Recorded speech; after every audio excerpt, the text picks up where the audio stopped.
All right, Shalom, Shalom. I want to give all praises, honor, and glory to Yahweh, by Hashem, Yahweh Shai, by Hashem, Rakar Kodash. I want to say double honors to the apostles and the bishop elders at Great Millstone for teaching us this word in truth and sincerity and for reading well. And salutations to my fellow Akim across the four corners of the globe, preaching and prophesying in the name of Yahweh, by Hashem, Yahweh Shai. Hey, I'm the brother Kabar Yahweh from GMS Hawaii, coming to you with a quick lesson, a quick video. And it's primarily going to go off of this quote that you see in front of you. They say that this quote is attributed to many people, but the dude Rahm Emanuel, he used to be the ex-mayor of Chicago, and also he was in Barack Obama's cabinet. He made a statement, and his statement is, "You never let a serious crisis go to waste." And what I mean by that is that it's an opportunity to do things you think you could not do before. All right. And you got to understand, like, this whole thing that's going on out here in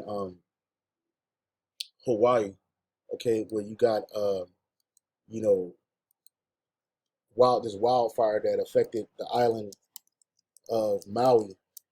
All right, you got the island of Maui and the wildfires that destroyed people's homes, and it basically looked like a third world country. You know what I'm saying? It looked like a third world country. People were jumping in the ocean trying to escape the blaze. People lost their lives, their effects, their cars, jobs, all of that. It was a great loss. But this is nothing more than another crisis, and there's going to be a lot of misinformation put out there. There's going to be a lot of disinformation. There's going to be a lot of right information. You got to know where to look. And so you have to be wise in these times, because this devil will use this as an opportunity to do what? To do things that they couldn't do before. Let's say like right now you hear on a lot of these social media platforms like TikTok, and even YouTube, people making videos about certain things, and they're not going into detail about it, like saying that Josh Green is behind, he's the governor of the state of Hawaii. People claiming that he basically is going to take that land that people's homes burnt down on, and they're going to build some type of housing. And I think somebody had mentioned workforce housing, but that's why you gotta look things up. You just can't take somebody's word for it and think that it's the truth. So workforce housing, and he actually said it in here, and I'll skip to the point where he said it, because people are trying to say that this guy is being wicked, but just listen. Still being recovered from the ruins, this heartless governor is contemplating seizing the properties from the owners to build workforce housing. Yeah, and that already thinking about ways for the state to acquire that land so that we can put it into workforce housing, to put it back into families. Right. So this person just made this video, and they didn't look up what workforce housing is. Okay, they didn't even tell you what workforce housing is. Workforce housing is not for the wealthy. It's for people that need a place to live, in a place where the median income for a house is pretty much out of their reach. Okay, and you got to be careful. You got to be careful about what you're spreading on the internet, because anybody can get on the internet and make anything. You got some real things happening. People on the ground really catching hell, going through shit. People losing their land as well as their homes they already lost, their lives. And whenever there's a crisis, vultures come around. Whether it's those that are trying to make a profit, whether those that are trying to misinform people. This is a precept, 2 Corinthians 2:11. Lest Satan should get an advantage of us, for we are not ignorant of his devices. We're not. You can't be ignorant of these devices, because it be shit like this that they're going to use videos like the one you just saw to further hinder people from uploading the truth on the YouTube and on the internet. And you see, if you notice, they're not taking any of these kind of videos down where people just spreading information and don't know what the hell they're talking about. So this is what workforce housing is. It says workforce housing. What is workforce housing in Hawaii? It says affordable housing is also known as low-income housing, reserved housing, and workforce housing. These homes are priced below the market price, available only to qualified Hawaii residents. and comes with the occupancy of selling restrictions. They allow you to use the cosign and gift letters to aid buyers to qualify. So there's nothing wrong with that, you know. And when you look up what affordable housing is and workforce housing, it's basically stipulations on you gaining, being able to buy property in a market that's extremely high. And so they got, this is for the Honolulu County. They have it all throughout Hawaii, you know, in different areas. You know, it says the adjusted household income of a qualified person shall not exceed 140% of the area median income. So a person, or one person with 10%, or the median household income is 99,000, but then you add on another $8,440 for one person, and it goes up from there, depending on how many people are going to live in the house. You know, then you got restrictions on affordable housing. So basically, in a nutshell, workforce housing is nothing more than affordable housing, and that's a good question that a lot of people are asking, because you had a lot of people that were renting properties, you had a lot of people that were home owners or prospective home owners, and with this devastation that happened on Maui, a lot of people, almost 5,000 people, are out of a home, and they're displaced right now. You know, so again, you gotta be mindful of these crises and how people perceive it and the kind of information they put out, you know. But we know that there's always a nefarious purpose behind everything. You know, I had looked this up. So everybody kept saying that Hawaii or Maui to be the first smart city, or Maui to be the first smart island. And that's a lot of these websites are refuting that. You know, no Hawaii fires weren't set intentionally to turn Maui to a smart island.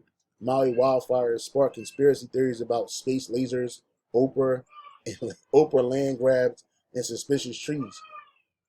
Which there could possibly be a land grab. You know, Esau will get you up out of the land and rebuild what he wants on that land.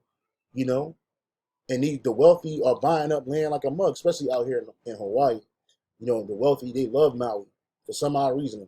That's where the money at. You got money on Oahu too, but Maui is where a lot of these wealthy people are buying homes, their second homes, you know, third homes. Everybody wants to live in the Pacific. Everybody wants to be out here, you know, everybody with money. And that's typically Edomites. So even when it look like they're doing good, because the housing, all the state of Hawaii has been under a housing crisis for a very long time. Even specifically affordable housing, you know. So this whole thing that happened at Maui don't make it no better. You know, there's a lot of misinformation about the number of people that passed away. There's a lot of misinformation about what caused this, you know. So you just have to be cognizant of that too and understand what you're looking at. But in the end, you still should understand that Ecclesiastes 14:5, he that is evil to himself, to whom will he be good? He shall not take pleasure in his goods, right? So Esau is evil to himself.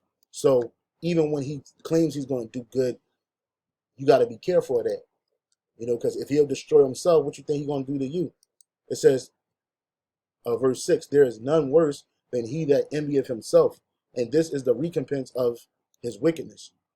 And if he doeth good, he doeth it unwillingly, and at the last he will declare his wickedness, man. You know, so in the end, the wickedness is going to be declared either way. And the whole system is moving digital anyway. You know, so a lot of these major cities and major towns and states, they're gonna have smart cities in it. There is something called 15-minute cities. That's on the table. That's the part of their plan. To have you isolated in one small area. You know.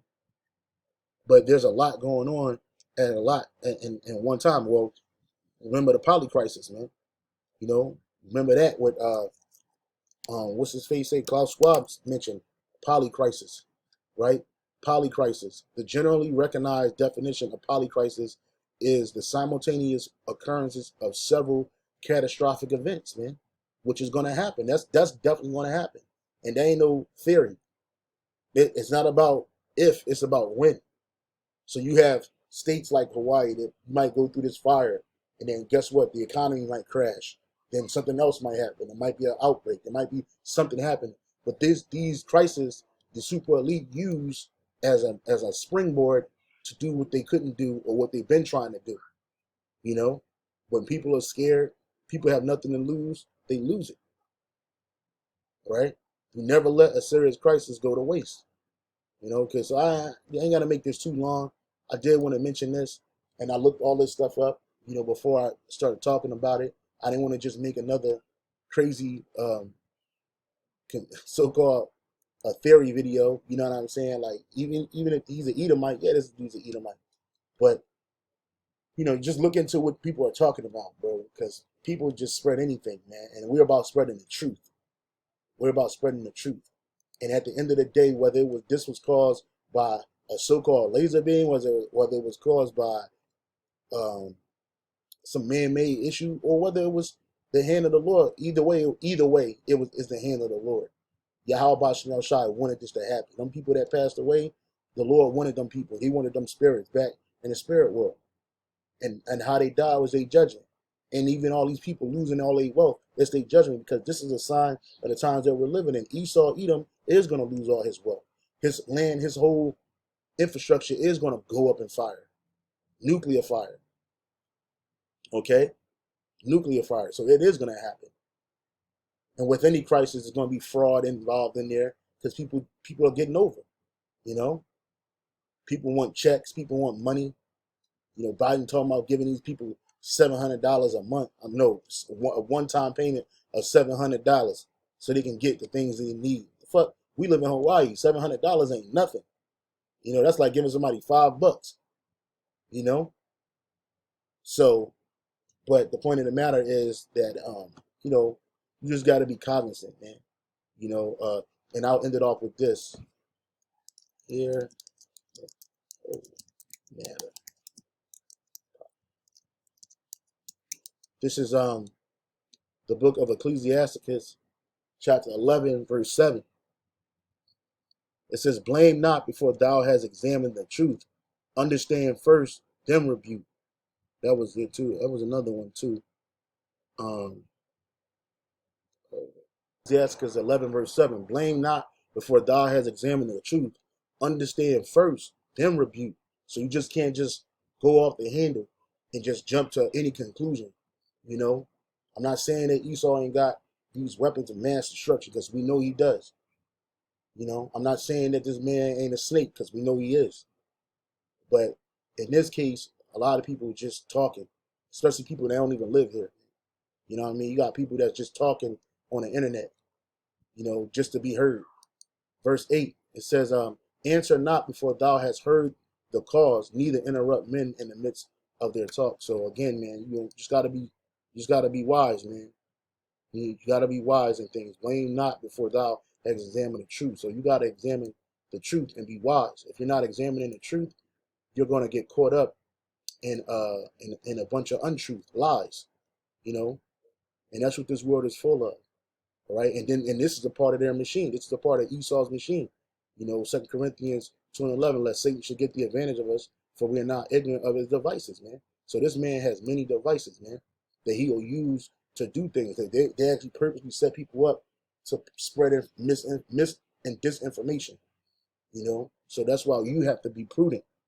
The scripture says the simple believeth every word, but the prudent man search out his goings, man.